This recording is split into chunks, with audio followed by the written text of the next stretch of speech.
It's easy to think that you see a movie once and you get it. You understand it, you know all you need to know about it. But the great movies, the ones that mean something to you, it's so important to revisit them every once in a while.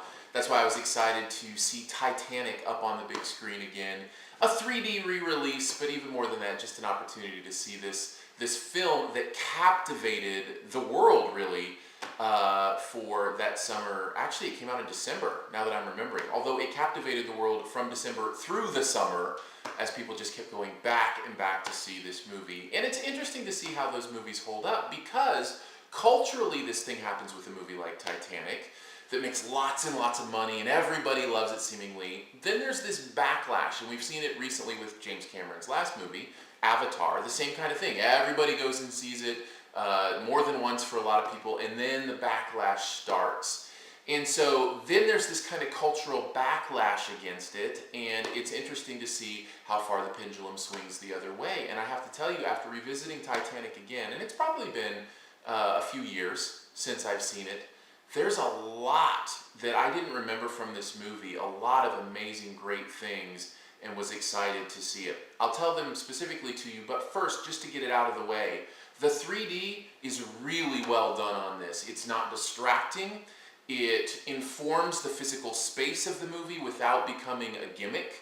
And I think it's a really great way to see how 3D can inform a movie that wasn't necessarily made for 3D. Now, there are moments in the movie that shine in 3D, especially some of those long shots of the ship and how alone they are and how out in the middle of the ocean they are. Those are very emotional. Some of the wreck moments with the big ship and it tipping over, those are pretty spectacular in 3D. But for the most part, it just adds this level of realism that I really think is what will make 3D kind of the next standard and work for any movie. It just feels right. It feels like a real physical space, and I love that. So the 3D is good and very well done, which shouldn't be a surprise considering James Cameron has been involved. He's very particular about that kind of stuff. But here's the regular movie stuff that I'd forgotten about Titanic that I really want to bring up. Number one, Leonardo Dicaprio. He is genius in this movie. And it may seem like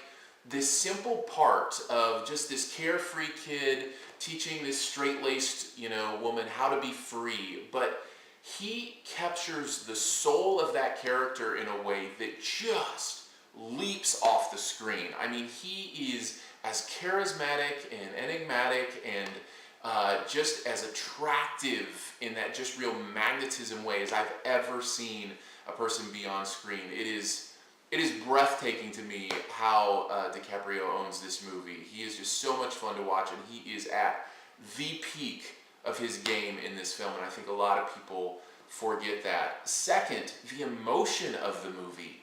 I had forgotten how much this movie meant just because it feels so real. Cameron did this amazing job at painting this story in this very real event, and so as the ship is going down and the choices that people make and the decisions and the lives that are lost, all of it feels very genuine and very real. And yes, this many years later, I may have shed a tear or two, even just this past weekend, seeing Titanic again. It meant that much to me. It really got to me. And man, kudos on the emotion. And the other part of that is the realism. I had forgotten the detail that Cameron went to really capture what it must have been like to be on the Titanic. In many ways, it's similar to what Mel Gibson did with The Passion of the Christ. May seem like a weird comparison. The idea being they wanted to put you in a space where you felt like you were there. Like somebody had put cameras there and nobody had like found footage but not found footage kind of idea. Passion of the Christ, it's as if you were in Jesus' time. Try to be as realistic as possible. In Titanic, I feel like it's the same way. All the details just feel right. And finally, James Cameron himself. And this is maybe a little bit on the negative side, but not too much. I'm always amazed at how well he does melodrama. And what I mean by that is this movie is very much over the top at times, and I think that's where a lot of the backlash came from, and a lot of the backlash for Avatar as well.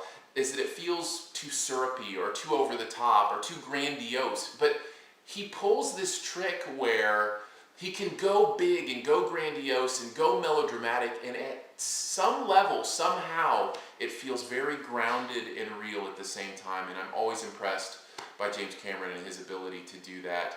Long story short, if you haven't seen Titanic in a while and you enjoyed it when you saw it the first time, maybe not the second or third time, but the first time, I'd go back and revisit it because it's well worth seeing it, especially with this limited chance to see it on a bigger screen.